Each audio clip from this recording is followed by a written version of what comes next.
हेमंत नगराले मुंबई के नए police commissioner बनाए गए हैं। उन्होंने परमबीर सिंह की जगह मुंबई पुलिस कमिश्नर का पद संभाला है। परमबीर सिंह को होम गार्ड का डीजी बनाया गया है। पद संभालने के बाद नगराले ने कहा कि उनकी पहली प्राथमिकता मुंबई पुलिस की साख को वापस दिलाना है। वजह मामले में उन्होंने कहा कि अभी जांच चल रही है, जो भी दोषी होगा उसके खिलाफ कार्रवाई की जाएगी।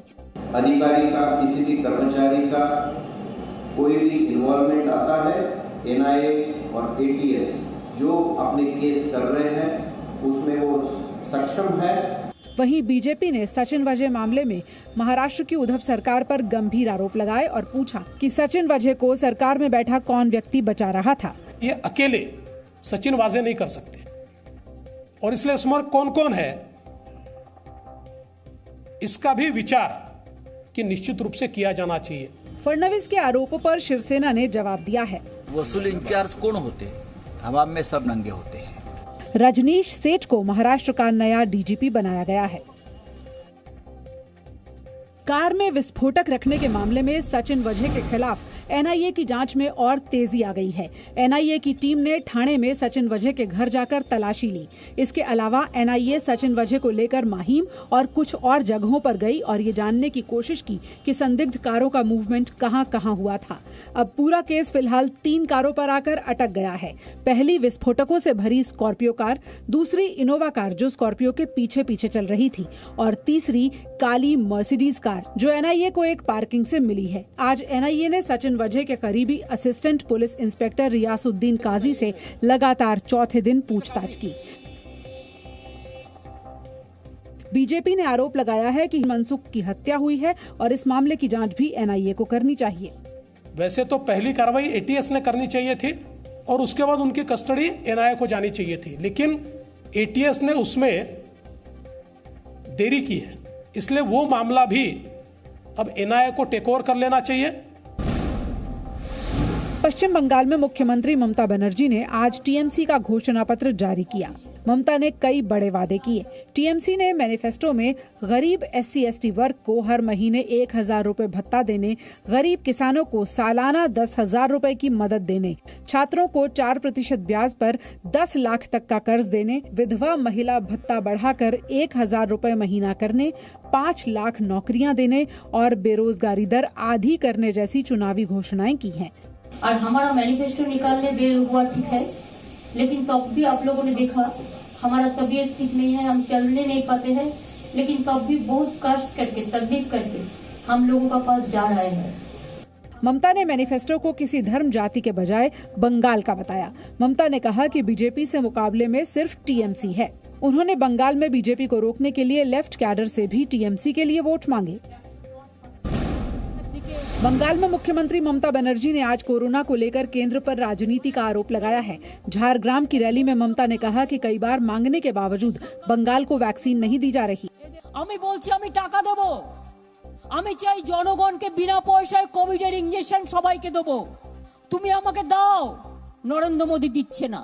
वहीं स्वास्थ्य मंत्रालय के मुताबिक राज्यों में अभी तक 7.5 करोड़ से ज्यादा वैक्सीन भेजी जा चुकी हैं। पश्चिम बंगाल को 52,90,000 डोज दी जा चुकी हैं। इसमें से 30,89,000 इस्तेमाल हुई हैं और 22,01,000 अभी स्टॉक में है।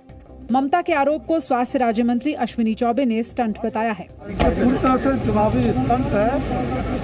उनको ये पता है ममता जी को कि उनकी जमीन से पैर खिसक चुकी है और चुनाव के बाद वो पूरी तरह से उनके साथ खड़े हो जाएंगे। प्रधानमंत्री नरेंद्र मोदी ने कोरोना संक्रमण और वैक्सीनेशन पर आज मुख्यमंत्रियों के साथ बैठक की। प्रधानमंत्री ने राज्यों में वैक्सीन की बर्बादी पर चिंता जताई और राज्य सरकारों से इसे रोकने के लिए कहा।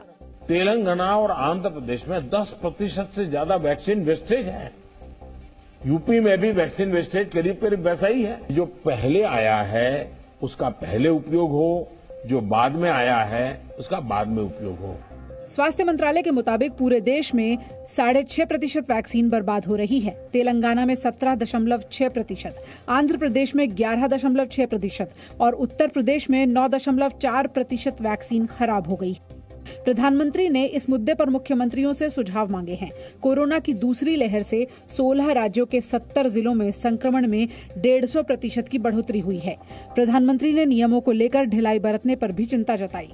एक मंत्र जो हमें लगातार हम सबको कहना होगा, दवाई भी और कड़ाई भी। दिल्ली में बीजेपी मुख्यालय में बीजेपी केंद्रीय चुनाव समिति की बैठक चल रही है, जिसमें पश्चिम बंगाल में बचे हुए चरणों के उम्मीदवारों के नाम पर मंथन हो रहा है। बैठक में प्रधानमंत्री नरेंद्र मोदी के अलावा गृहमंत्री अमित शाह और बीजेपी अध्यक्ष जेपी नड्डा भी मौजूद हैं। साथ ही पश्चिम बंगाल बीजेपी के कई बड़े नेता शामिल हैं। आपको बता दें कि बीजेपी ने बंगाल चुनाव के पहले 4 चरणों के लिए उम्मीदवारों के नामों का ऐलान कर दिया है, जिसमें 4 सांसदों को भी चुनावी मैदान में उतारा है। उत्तर प्रदेश के मुख्यमंत्री योगी आदित्यनाथ ने आज असम में 3 चुनावी रैलियों को संबोधित किया। योगी आदित्यनाथ ने कहा कि कांग्रेस सिर्फ तुष्टीकरण की राजनीति करती है। भगवान राम के बिना भारत का काम नहीं चल सकता।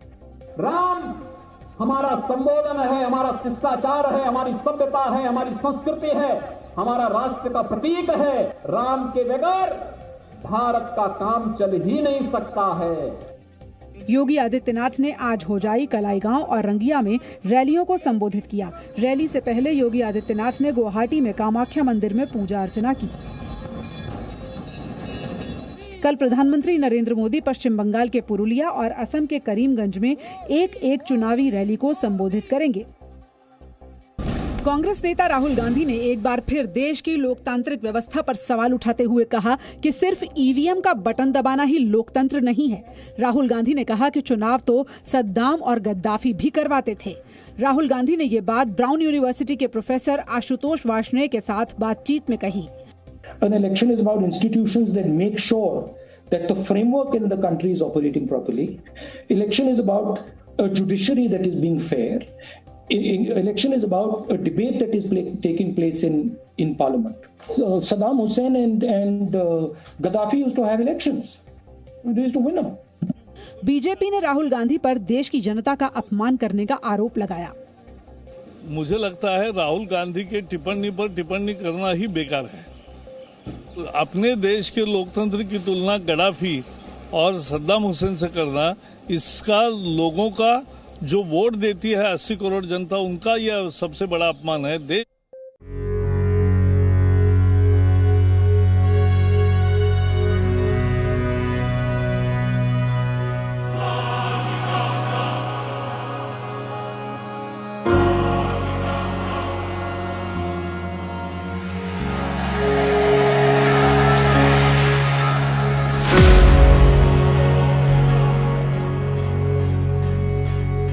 Good evening and welcome to Z News Bulletin.